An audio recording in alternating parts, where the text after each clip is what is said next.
Bonjour à tous, je suis très heureuse de vous retrouver pour notre première vidéo consacrée au système énergétique. Alors pourquoi nous y intéresser? Eh bien parce que c'est une voie privilégiée d'accès à notre santé et à notre bien-être. En effet, certaines sagesses ancestrales et des approches plus récentes nous confirment que notre santé et notre bien-être sont liés à 4 systèmes qui nous composent. Les connaissez-vous? Le premier est le système locomoteur et structurel. Ce sont nos os, nos muscles, nos tendons. L'état de ce système est conditionné à notre posture, notre façon de bouger ou les chocs que nous avons pu recevoir. Le deuxième système est le système biochimique. Il correspond à toute l'action de notre métabolisme et des actions souvent inconscientes comme la respiration, la digestion, etc. Et l'état de ce système est lié principalement aux aliments que nous absorbons et à la qualité de l'air que nous respirons. Le troisième système est le système psychique. Il correspond à nos pensées et nos émotions. Et l'état de ce système dépend naturellement des pensées et des émotions que nous entretenons.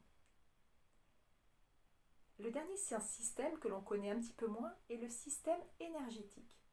Il correspond à l'énergie qui circule en nous. Et l'état de ce système dépend de la qualité de circulation. Elle peut être fluide ou bloquée.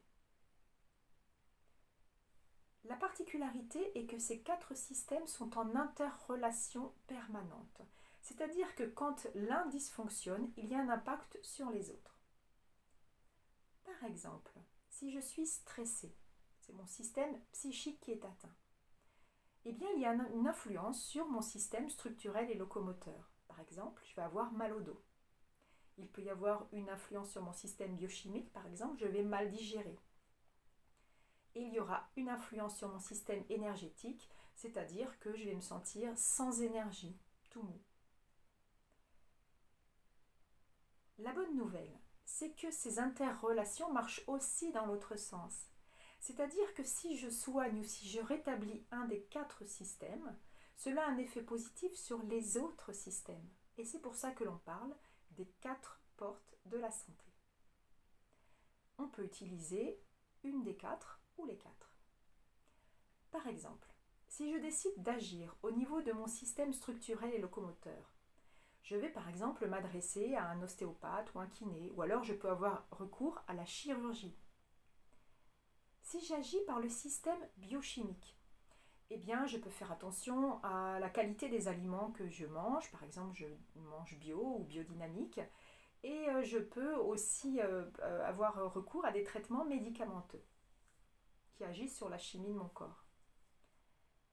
Si j'agis à partir du système psychique, je peux par exemple consulter un psychothérapeute ou faire attention à la qualité des impressions qui m'entourent en m'environnant d'un très bel environnement. Et enfin, pour agir sur le système énergétique, eh bien, j'aurai recours à des techniques énergétiques. Toutes ces approches sont vraiment complémentaires et il serait vraiment contre-productif, voire dangereux, de les opposer l'une à l'autre. Il faudra plutôt chercher laquelle ou lesquelles sont les plus efficaces pour le problème que j'ai à traiter. Les sagesses orientales ont utilisé avec succès depuis des millénaires la porte d'entrée par le système énergétique pour contribuer à l'amélioration naturelle de tout un tas de troubles. Leur postulat est même que tout symptôme physique et psychologique est le résultat d'un blocage de la circulation de l'énergie dans le corps. Cela reflète parfaitement la compréhension de tous ces mécanismes. L'Occident s'intéresse enfin à cette approche par le système énergétique et c'est une bonne nouvelle. Alors à travers les prochaines vidéos, vous allez découvrir les bases de ce qu'est le système énergétique et surtout quelques techniques en auto-traitement pour commencer à prendre soin de votre système énergétique et ainsi contribuer à retrouver santé et bien-être. Alors je vous souhaite une belle découverte.